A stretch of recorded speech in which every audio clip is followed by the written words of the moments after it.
நாம் கேட்டுக்கொண்டிருப்பது காரைக்குடியின் முதல் வானொலி, நம் அழகப்பா பல்கலை சமுதாய வானொலி.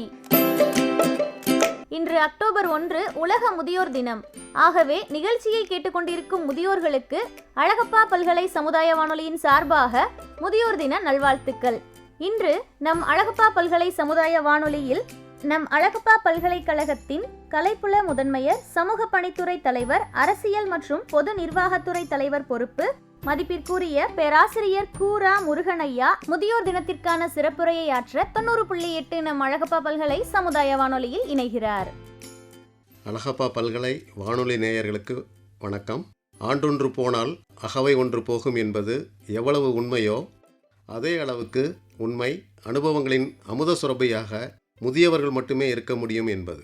வயது முதுமைக்கான அளவுகோல் இல்லை என்றாலும் வயதானவர்களை முதியவர்கள் என்று அழைப்பது அந்த எண்ணத்தை ஏற்படுத்துகிறது. இந்த முதியவர்களின் முக்கியத்துவத்தை போற்றும் விதமாக ஆண்டுதோறும் அக்டோபர் மாதம் 1ஆம் தேதி உலக முதியோர் தினம் கொண்டாடப்படுகிறது. கடந்த 1991ஆம் ஆண்டு முதல் ஐநா சபையால் இந்த தினம் உலகெங்கும் அறிவிக்கப்பட்டது.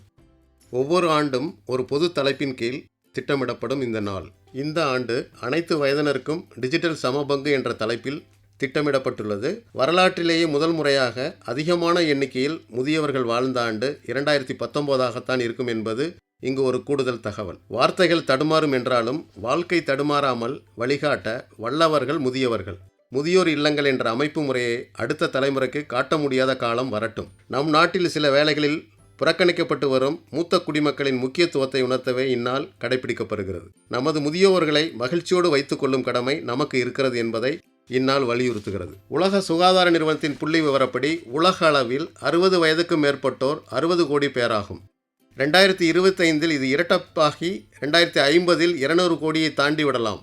இவர்களில் பெரும்பான்மையோர் வளர்ந்து வரும் நாடுகளில் இருப்பார்கள்.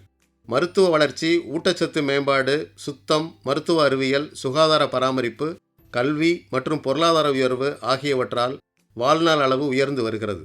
தன்னார்வ பணிகளினாலும் அனுபவங்களையும் அறிவையும் பகிர்ந்து கொள்வதாலும் பொறுப்புகளை ஏற்று குடும்பத்துக்கு உதவி செய்வதாலும் இந்த வேகமான வாழ்க்கை முறையில் முதியோர் முக்கியமான பங்கை ஆற்றுகின்றனர். முதியோரின் முழு பங்களிப்பு அனைத்து தலைமுறைகளுக்கும் மிகுதியான பலனை கொண்டு வரும். வயதாகும் போது நீடித்து நிலைக்கும் நோய்கள் உருவாகி முதிய மக்கள் செயலிழந்து போகவும் வாய்ப்புண்டு. இதனால் சுதந்திரமாக வாழும் திறனை அவர்கள் இழந்து போக நேரிடும். அவர்களது நோய் தடுப்பு மண்டலம் பலவீனமாகி நோய்கள் தாக்கும் ஆபத்தும் ஏற்படுகிறது. பிறரை சார்ந்திருக்கும் நிலை, சமூக வாழ்க்கையிலிருந்து விலகல், குடும்ப உறுப்பினர்களால் புறக்கணிக்கப்படுதல் ஆகியவை மேலும் அவர்களது நிலையை மோசமாக்குகிறது. இதய நோய்கள், நீரிழிவு மற்றும் புற்றுநோய் போன்ற நீடித்த நோய்களே வளர்ந்து வரும் நாடுகளின் நோய்ப்பழிவிற்கு முக்கிய காரணங்களாக அமைகிறது. வயதாகும் நிலையிலும் ஆரோக்கியமாக அவர்கள் திகழ நீடித்த பராமரிப்பை அளிப்பது நமது கடமையாகும். முதியோருக்கான அர்ப்பணிப்பின் ஒரு பகுதியாக இந்திய அரசு 60 வயதுக்கு மேற்பட்டோருக்கு முதியோருக்கான சுகாதார பராமரிப்பு தேசிய திட்டத்தின் கீழ் பல்வேறு நோய் தடுப்பு, குணப்படுத்தல் மற்றும் மறுவாழ்வு சேவைகளை வழங்கி வருகிறது. மூத்த குடிமக்களுக்கு தனித்த சிறப்பான விரிவான சுகாதார பராமரிப்பை கடைக்கோடி வரை எட்டும் சேவைகளை உள்ளடக்கிய மாநில சுகாதார பராமரிப்பு அமைப்புகள் மூலமாக அளிப்பதே முதியோருக்கான சுகாதார பராமரிப்பு திட்டத்தின் அடிப்படை நோக்கமாகும். மத்திய அரசின் பல்வேறு நலத்திட்டங்கள் போக தமிழ்நாடு மாநில அரசின் சார்பிலும் முதியோர் நலன் காக்க பல்வேறு திட்டங்கள் நடைபெறுகின்றன. 65 வயதை கடந்த ஆதரவற்றோருக்கு மாதம் ரூபாய் 1000 உதவித் தொகையாக வழங்கப்படுகிறது. இலவச மத்திய உணவு திட்டமும் இலவச அரிசி திட்டமும் முதியோர்களுக்கு தனியாக வழங்கப்படுகிறது. அரசு மருத்துவமனைகளில் முதியோர்களுக்கு தனி படுக்கை மற்றும் மருத்துவ வசதி செய்ய நிதி ஒதுக்கீடு செய்கிறது. இன்று நமது முதியோர் சந்திக்கும் பிரச்சனைகளை நாளை நாமும் சந்திக்க நேரிடும். முதியோரை விலை மதிக்க முடியாத வளமாக அங்கீகரிக்க வேண்டும். அவர்களின் கவலைகளை புரிந்து கொள்ள வேண்டும். அவர்கள் நேசிக்கப்படுவதை அவர்களுக்கு புரிய வைக்க வேண்டும். தேவையான சுகாதார பராமரிப்பையும் நல மேம்பாட்டையும் வழங்க வேண்டும். முதியோர்களாகிய நீங்கள் உங்கள் ஆரோக்கிய தேவைகளை புரிந்து கொண்டு முறையாக நோய் தடுப்புக்கான பரிசோதனைகளை செய்து வரவும். உணவில் பழங்கள், காய்கறிகள், முழு தானியங்களை அதிகமாக சேர்த்து கொள்ளவும். புரதம், உயிர்ச்சத்து, தாது, நார்ச்சத்து நிறைந்த சமநிலை உணவை உண்ணவும். அதிக உடல் எடை மோசமான விளைவுகளை உருவாக்கும். ஆகவே மிதமான உடல் பயிற்சி முறையை பின்பற்றவும். வலிமை, சமநிலை, நெகிழ்வுத்தன்மைகளை பேண அது உதவி செய்யும். நடை, யோகா, தியானம் ஆகியவை நன்மை தரும். புகை, மது தவிர்க்கவும். போதுமான ஓய்வு தேவை.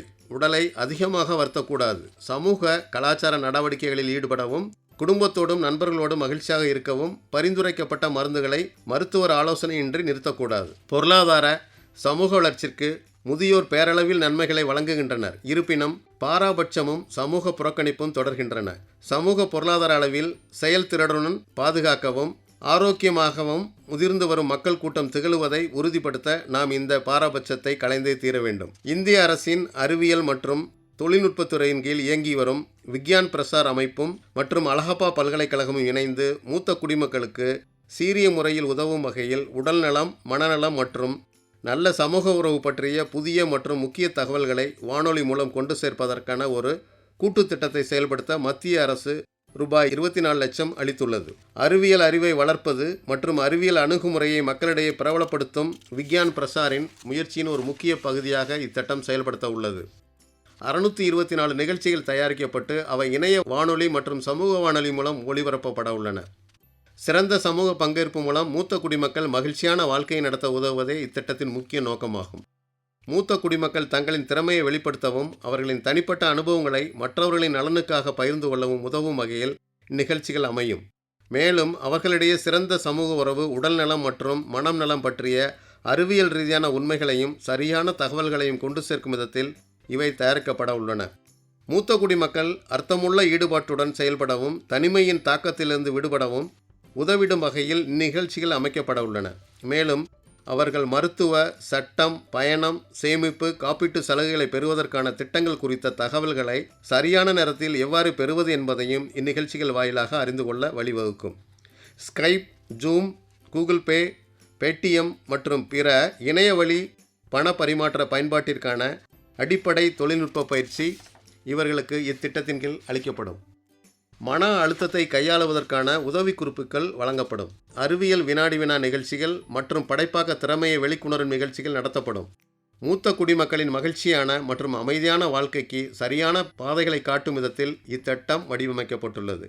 இந்நிகழ்வில் கலந்து கொள்ள விரும்பும் முதியோர்கள் அழகப்பா பல்கலை வானொலி நிலையத்தை அணுகலாம். நன்றி. முதியோர் தின வாழ்த்துக்கள்.